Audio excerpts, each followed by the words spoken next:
Swastiastu, Namo Buddhaya, Salam Kebajikan, Rahayu. Perkenalkan, nama saya Rizky Bintari Rahmawati. Saya guru kimia di SMA Negeri 1 Kayen. Pada kesempatan kali ini, saya akan menyampaikan praktik baik yang telah saya lakukan. Selamat menyaksikan. Bapak Ibu guru hebat, SMA Negeri 1 Kayen merupakan SMA Negeri satu-satunya di daerah Pati Selatan yang telah menerapkan kurikulum merdeka sejak tahun 2022. Mengusung moto Green, Smart, Religious, SMA Negeri 1 Kayen menjadi SMA yang berpengaruh di dalam implementasi kurikulum merdeka untuk Kabupaten Pati. Dengan adanya pemilihan PPDB jalur zonasi di SMA Negeri 1 Kayen, kita tidak mampu memilih karakter peserta didik, sehingga peserta didik memiliki karakter yang beragam. Hal itu menjadi tantangan untuk kita semua agar mampu membentuk karakter peserta didik sesuai dengan apa yang diharapkan dan sesuai dengan cita-cita sekolah. Bahkan, dampak pandemi yang sudah bertahun-tahun berlalu masih terasa hingga detik ini. Terlihat dari keaktifan peserta didik di kelas dan rasa empati yang dimiliki oleh peserta didik di kelas terasa kurang karena peserta didik lebih cenderung senang dengan HP atau gawainya masing-masing daripada berkomunikasi dan berkolaborasi bersama dengan teman-temannya yang lain. Rasa empati yang kurang juga ditunjukkan dengan kepedulian mereka terhadap lingkungan. Selain itu, melihat hasil rapot mutu sekolah di SMA Negeri 1 Kayen mendapatkan perolehan kompetensi literasi murid yang kurang memenuhi dari kecakapan yang diharapkan. Sehingga perlu adanya berbagai macam tulisan dan kalimat-kalimat yang mampu memotivasi murid untuk membentuk karakter sebagai profil pelajar Pancasila. Menjawab berbagai permasalahan di dalam SMA Negeri 1 Kayen, kami memberikan solusi berupa praktik baik yang akan dan telah saya terapkan yang berjudul pengimplementasian BUPOS dengan strategi buka dalam pembelajaran diesel. Apa itu implementasi BUPOS dan bagaimana strategi buka serta bagaimana itu pembelajaran diesel akan saya jelaskan berikut ini. BUPOS merupakan akronim dari Budaya Positif Sekolah. Strategi buka adalah buat kesepakatan awal. Dan pembelajaran diesel adalah pembelajaran diferensiasi sosial emosional. Budaya positif yang sudah dilaksanakan di SMA Negeri 1 Kayen adalah budaya senyum, sapa, salam setiap pagi dilaksanakan oleh seluruh warga sekolah. Budaya positif di sekolah, penerapannya melalui nilai-nilai dan keyakinan serta kebiasaan yang dilakukan di sekolah, serta kebiasaan-kebiasaan yang berpihak pada murid, agar murid dapat berkembang menjadi pribadi yang kritis dan penuh hormat kepada guru serta bertanggung jawab atas segala perilaku yang dibuat.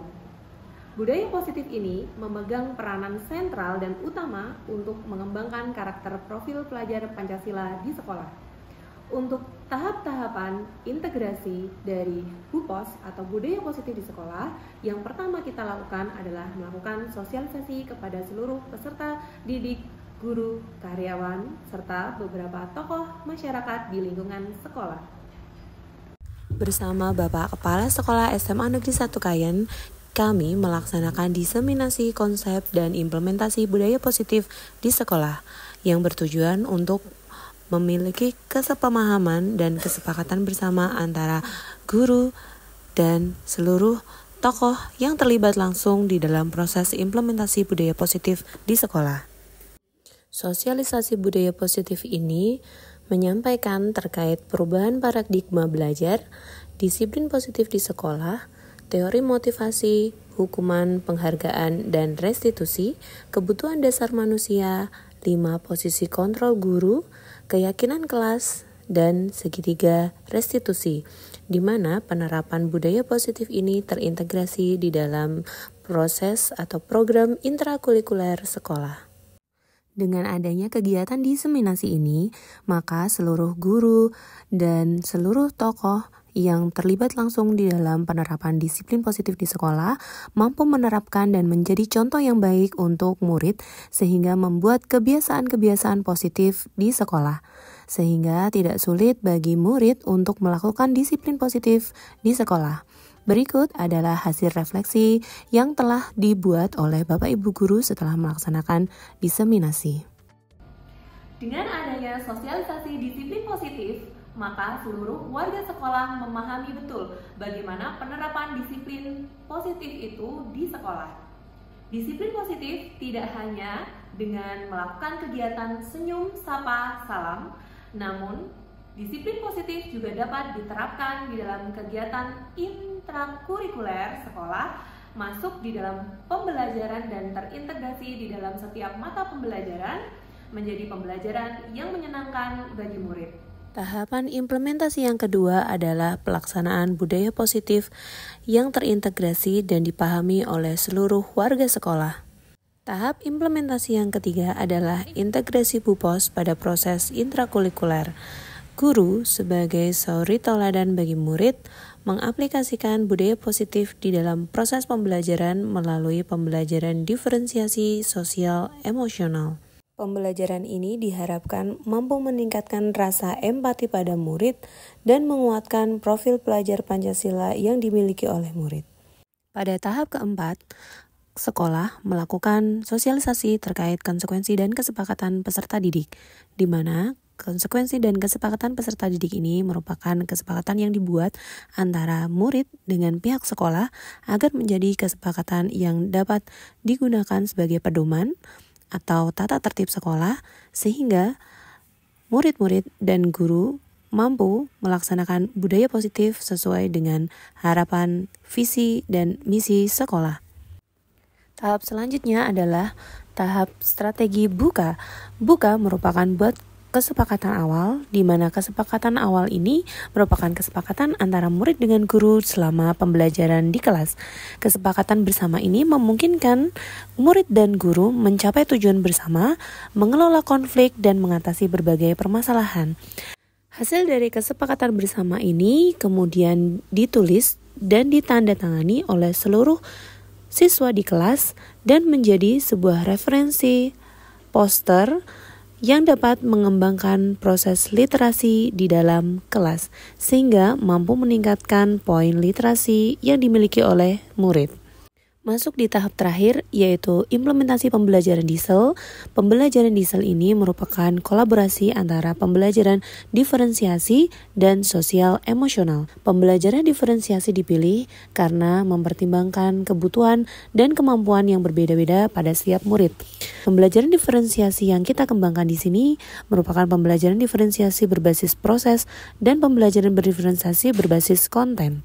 Tujuan pengkolaborasian pembelajaran diferensiasi dan sosial emosional untuk menciptakan pengalaman belajar yang sesuai dan efektif pada setiap murid. Murid diberi kesempatan menyampaikan ide, gagasan, dan suara, membentuk kepercayaan diri pada murid, motivasi diri, sehingga murid memiliki kesadaran diri untuk melakukan perubahan positif untuk dirinya sendiri dan untuk lingkungan, serta terbangun kemandirian dan penguatan profil pelajar Pancasila pada peserta didik. Pembelajaran yang Bu Rizky berikan sangat menyenangkan. Kita sebagai siswa diberi kesempatan untuk menyampaikan pendapat, bertukar pikiran dengan teman-teman dalam kelompok sehingga kami dapat saling menghargai, menghormati, dan saling rasa toleransi antar teman. Pembelajaran sosial emosional membuat saya lebih mampu mengolah emosi dan mengontrol diri, memahami diri lebih baik dengan motivasi positif yang diberikan oleh Bu Rizky di kelas. Sangat menarik, saya lebih percaya diri. Demikian praktik baik yang sudah saya laksanakan di SMA Negeri 1 Kayan. Semoga dapat menginspirasi dan memberikan motivasi untuk Bapak Ibu guru hebat semuanya. Wassalamualaikum warahmatullahi wabarakatuh.